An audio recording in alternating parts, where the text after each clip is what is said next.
Different levels, I cannot relate. You never win if you playing it safe. It's all a game until you get played. Well, the big news is out of Los Angeles. Um, it broke yesterday. Big RICO indictment on, music mogul, community activists, Rollin 60 member, Big U. This indictment came down from the federal government. It's a RICO charge, and it doesn't look good right now. This does not look good. Um, and so we're gonna listen to the news, and then I'm gonna give my take on it. And if you got any comments, you wanna chat, you can just go in the chat. Just comment in the chat, and now showcase some of those comments. But let's take a listen to the news out of Los Angeles.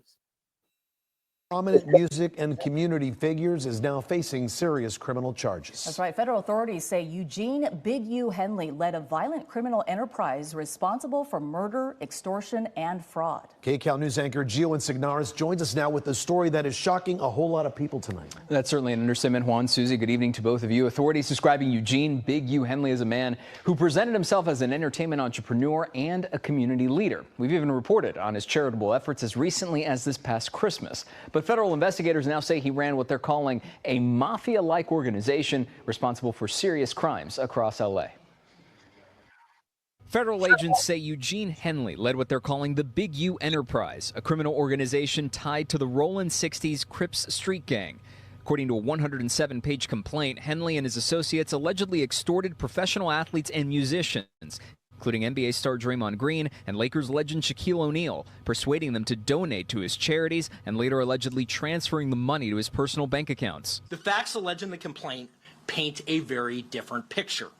It is one of a murderer, a thief, a liar, and a cheat, and the criminals that enabled him. Authorities also say Henley is linked to the 2021 murder of an aspiring rapper whose body was found in the Las Vegas desert. Investigators accuse Henley of fatally shooting the young musician over a dispute. In addition to violent crimes, prosecutors say Henley defrauded donors, including celebrities and companies, funneling charity funds into his personal accounts. His organization, Developing Options, received millions from LA's Gang Reduction and Youth Development Program. All right. So y'all see what's going on here. They alleging that he ran a criminal enterprise. His Big U Enterprises, they allege that he used that to extort stuff and extort people, and use tactics to take the money from the charity and pocket it. Can't do that. Even if you own the charity, if the money is being donated to the charity for charitable purposes, you cannot be out here taking the money and spending it on yourself. Obviously, if you own the charity and you set it up in a way that you could, get paid, that's one thing. But if you're taking money directly that's supposed to be going to charitable causes and you're saying you're doing that, then obviously the IRS is going to get involved and the Fed going to get involved. So that's how this all started. But let's continue to listen to what they say, though.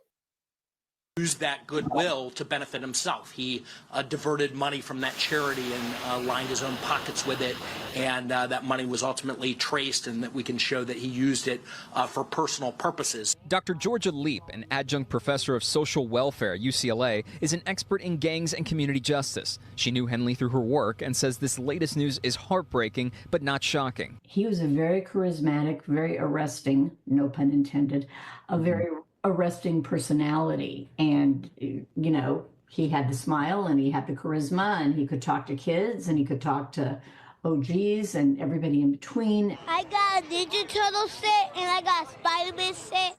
Last Christmas, he collected $40,000 in donations for a South LA toy drive, but the night before the event, he claimed a truck containing all the toys was stolen.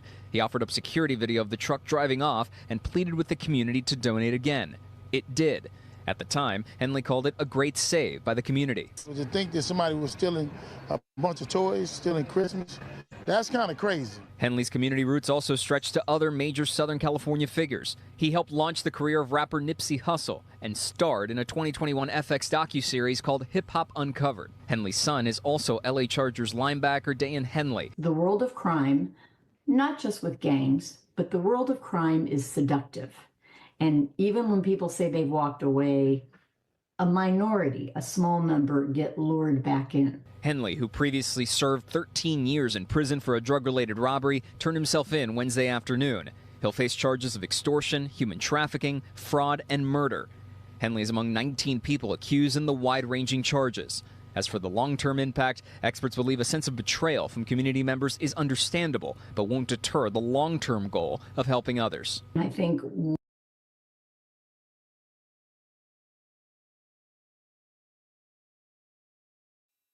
All right. So we see what this is. Um, it's a sad state of affairs if what they're alleging is true. Um, I don't know. You know, everybody's innocent until proven guilty. I guess we'll see how this trial goes, but we already know how the Fed is. They don't have a, you know, a 98% conviction rate for nothing. And if they built this case, they built it over a period of time. This ain't something that just came down the pipe. They've been watching Big U and this group of people for a long time. If they got things going all the way back to, you know, a death that happened in Las Vegas, you know, a couple of years ago.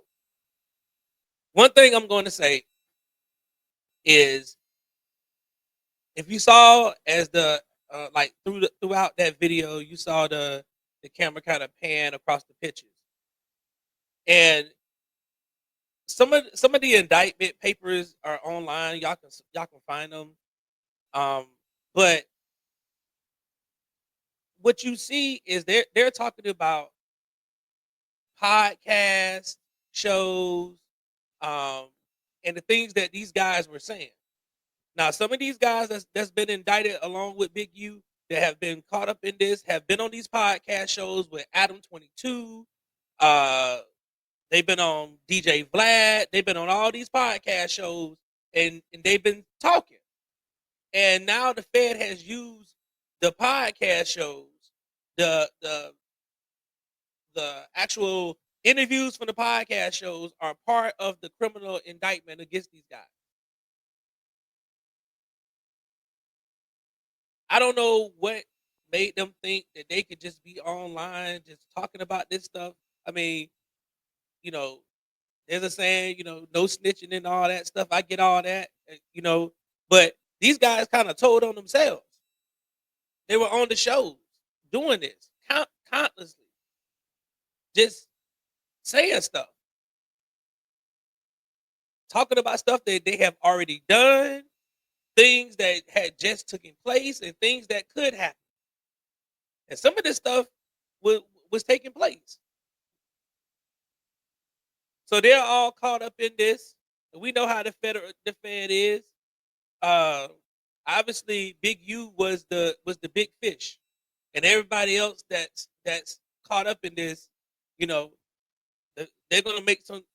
We know what the Fed is gonna do. They're gonna pressure some of these people, the lower level people who really may have been involved in maybe one or two things. They're gonna offer them up plea deals in order to testify.